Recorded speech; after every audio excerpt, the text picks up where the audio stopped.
Transformers 1. Where do I begin? No, not that far back. There we go. Now, I'm not gonna lie. They started off strong with this one, and then a couple of years later, gave us an excellent sequel.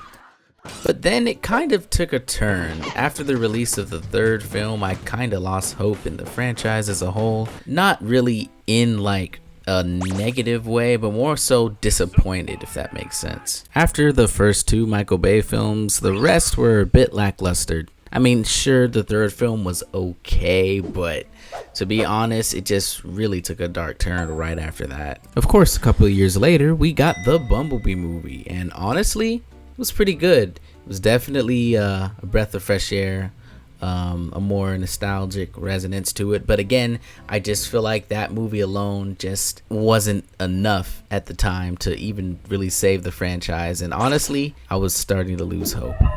And then fast forward a couple of more years, they released Transformers Rise of the Beast. Now this one was interesting. I had my, I was a little bit skeptical. They did pretty well. That's pretty good.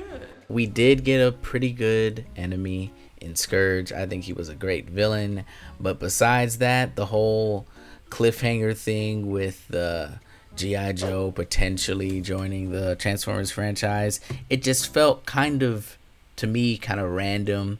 Like, it would have been a cool concept if they executed it right, but, you know, given the history of the past couple films, it just felt kind of random and more a push for attention rather than creating a good film. So I really didn't see this as like a major turning point, but it was an okay movie, I guess.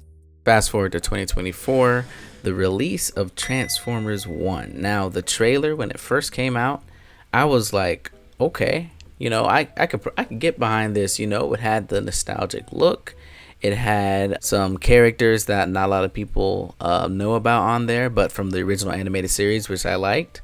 The casting was great. I think they really did a good job in choosing particular people for those certain roles. And I felt like this was the movie for the fans. I mean, we finally got an origin story that we've all been looking for in the Transformers franchise. And, you know, given the setup and how they did Cybertron and just the backstory with the history of the Primes, and then you have the dynamic between Megatron and Optimus Prime, you know, before they, you know, had those titles, and you get to see their dynamic, their relationship as it builds, and then, you know, as it eventually they grow apart because, you know, different ideologies and, you know, different ways of going about things. You really kind of see the story unfold, and it's just executed very well. I would also like to point out that Sentinel was an absolute menace of a villain. Just the whole concept of him being this supposed great leader or warrior hero or something like that, and him turning out to be a fraud, and that dynamic, and then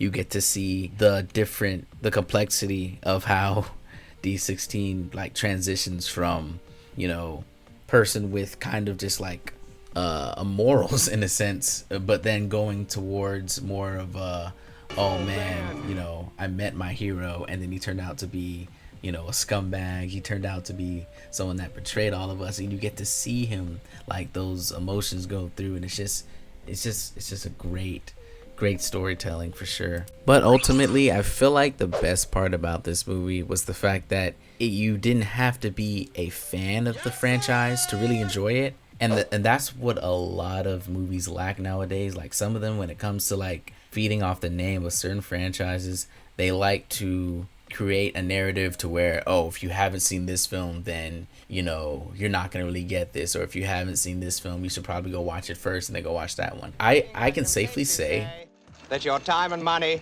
have been well spent. That if you knew nothing or didn't watch any of the previous or Michael Bay or the other Transformers films, and you watched this one, I think you would have a pretty good grasp of the franchise as a whole. And honestly, you would have had a concept that would have at least gave you some context, and overall it was just a great story. So even if you're not a fan of the series, I definitely highly recommend you go check it out. And I know I'm a little late to this video, but you know, things been going on. But yeah, definitely a good watch. Go ahead and watch it if you haven't already. This movie was definitely for everyone.